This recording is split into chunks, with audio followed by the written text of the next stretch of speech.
All right, so we're going to talk about phrasing. There's two different things that involve louds and quiets in music. Dynamics, that's when the composer writes a specific volume you should play on the music. So for example, you should start this song medium loud. This is loud, quiet, loud, quiet. That's called dynamics. Those are the general louds and quiets. Phrasing is the spots that get slightly louder and slightly quieter within the general dynamics. So, for example, someone can talk loud and still make their words sound different by making some words louder than other words. It's the same thing in music. So, even under the general loud marking, you'll have slight spots where you're louder and spots where you're quieter. So even when I talk quietly, there are certain words that I make louder and exaggerate than others. So, one example of phrasing is, this is a song from Book 3. I'm going to play it without any phrasing first. Now I'm going to play it with phrasing.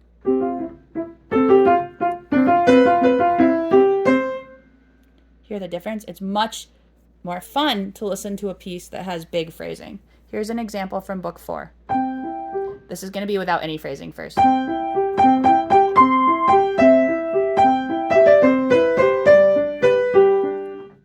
here it is with phrasing.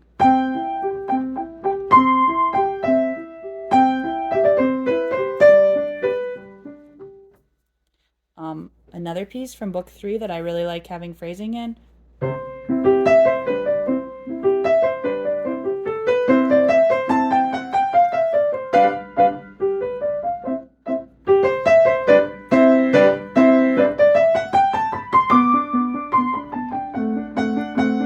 So here are the spots where I'm getting loud and quiet. That isn't necessarily marked in the music. That's just where I know, following the rules of music, I know what sounds good. So, a couple of the really big rules of music. When you're working your way going up on the piano, you're always going to be getting louder. Now that's true from the very beginning. Even in Book 1, when you're playing cuckoo, the pinky is the strongest note.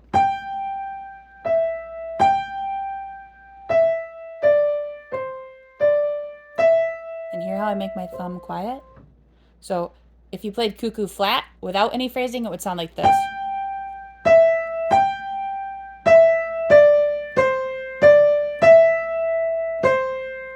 Now listen.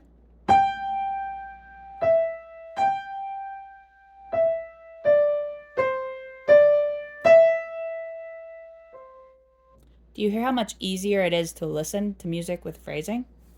So another example from Book 3, this piece.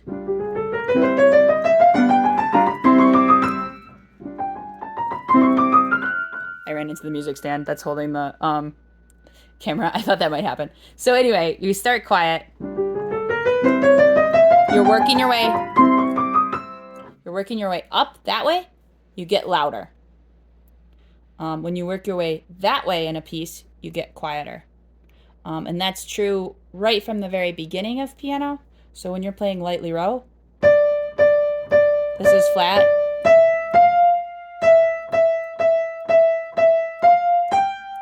Or starting quiet because you're working your way up.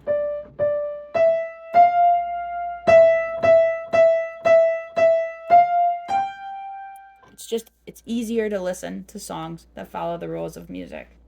So for example, the getting quieter thing, when you're working your way this way, you're going to get quieter. At the ending of cuckoo right hand,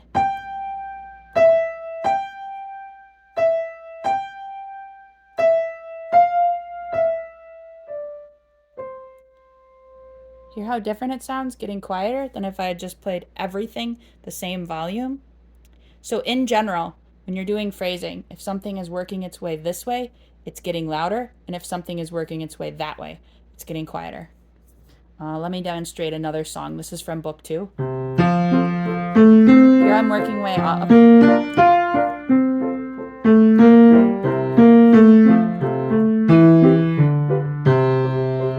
And that piece, that whole section is marked as forte, loud. But if I played the whole thing loud,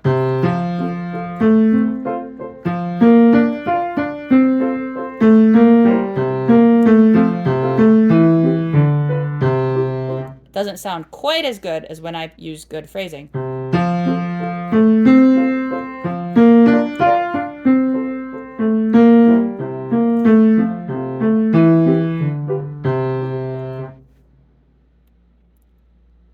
Another example from book 4.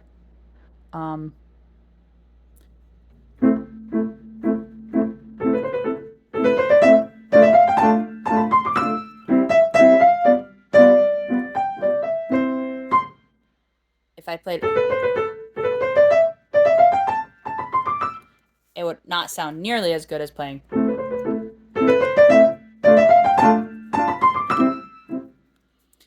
So sometimes phrasing is marked by the composer if they feel it's important. So like, for example, in that last piece I played, the phrasing is so integral to the song that it's marked.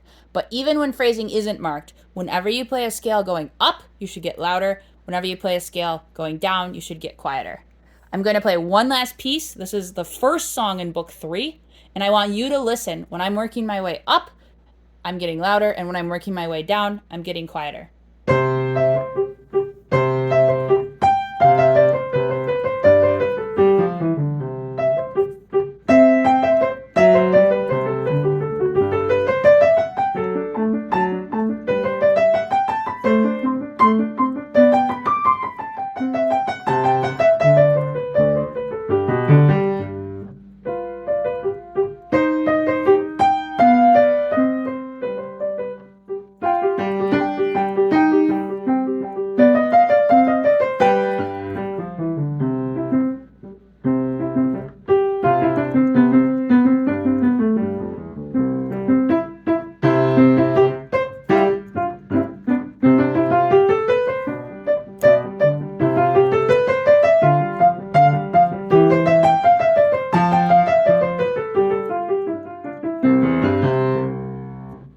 So that sounds really different than if I had just played everything flat, everything loud in the loud spots, and everything quiet in the quiet spots. So phrasing is something that you can do right from the beginning of piano. Listen to the difference of Honeybee beginning with phrasing and then without phrasing. This is with.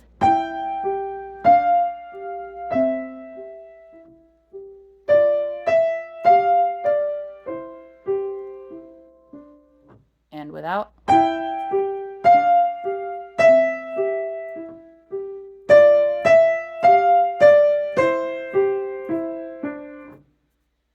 And it's something you can do right from the beginning. It's something that is always going to enhance what you're doing.